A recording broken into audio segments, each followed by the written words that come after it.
So this is 58 Lapidge, which is actually a pretty incredible house in a pretty incredible neighborhood. 19th Street's over there, 18th Street's over there. Dolores Park is just that way. You've got Byright, you've got more Byright, Tartine, Delphina, and you've got so much potential here that is already within the envelope that's pretty good. So down here, you've got this very wide garage. So you can do one car here, another car here, but if you put beams, or actually the steel beams across the way, another car here, and maybe even another car here. So you could get technically maybe 3 to 4 car parking, which is good because it is a very popular street. Now we're gonna go inside and you're gonna see it's very, very vintage. But before we do that, let's go out to the yard.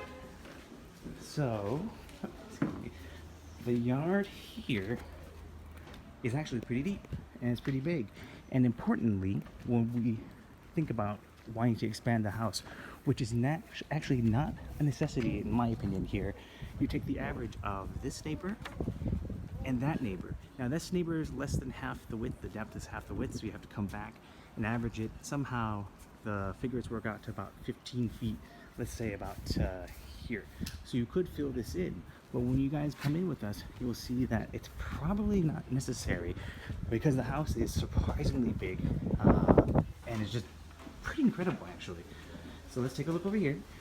We're gonna go in, it's got normal gas supply, electric you have to do, it's got 100 amps of power, so you don't necessarily have to add it. You got the asbestos siding here that will probably need to be replaced. You've got the aluminum windows, but once you come in here, you'll notice that tall ceilings, and yes, very vintage. So these ceilings are just super tall. Take a look over here, nice living room here. You already have oversized and big windows facing the street, so you don't have to apply for something else. Totally vintage kitchen. I mean, look how amazing this is. So we're going in here, we'll take a look. There's a bathroom here, laundry here. What's really relevant is that you got plumbing here. Take a look this way, and take a look here, and go here, and go here. Oh, the architect's right behind us. Take a look here. That's super big.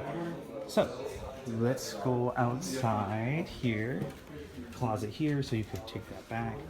Very vintage, like we said. Wide stairs, again, really good. And what I like about this is that you have an attic above, which we can't see, but it's super tall. Take a look at this. So you've got one, oh good, no one's here. One amazingly vintage bathroom. Skylight here, but look how wide it is. But surprisingly, you have another bathroom. So you actually don't have to do the whole rigmarole of trying to squeeze in another bathroom in a very limited space. Oversized windows looking out onto Lapidge. You've got this here, so you've got one really big bedroom on this side, another one next to us. Here, this is even more surprising. You have, look at this. You've got a deck already, so why would you need to expand?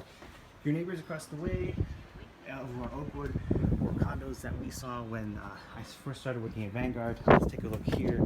I mean, look, you've got a yard, and it's already pretty significant. It's pretty nice. You don't really have to do anything. Your neighbors are really nice. There was a $6.8 million house that sold across the way. Apparently Kevin Durant was going to rent it, but he didn't. But the other thing you already have is that you have a really tall, tall ceilings. So you have another bedroom over here. So you already have 2 or 3 beds here. Actually, you have 4. No, 4, yep. Tall, super nice. Take a look over here. And again, you've got another bedroom. So this one, or the one in the front, can easily be reconfigured to have that as your master ensuite. Still have room for everyone else to have a bathroom here, and then really just stay within the envelope. Expanding it outside the envelope would take anywhere from 8 months to a year, of course, but the work it isn't really necessary because it's already here. So just, I think it's really cool. So offers are due on May 3rd, and you know, it's just a great opportunity, I think. Listed with Michael Minson and K.Ho over at Climb Real Estate, and yeah, I know, it's just really big, really good, and I think it's the footprint, the envelopes is already great. The location's phenomenal. This garage is actually wider than you're usually allowed these days, and there we go. So like I said, 19th is over that way, and 18th is ahead of us. The neighborhood is super popular, and there we go. It's Kevin signing off.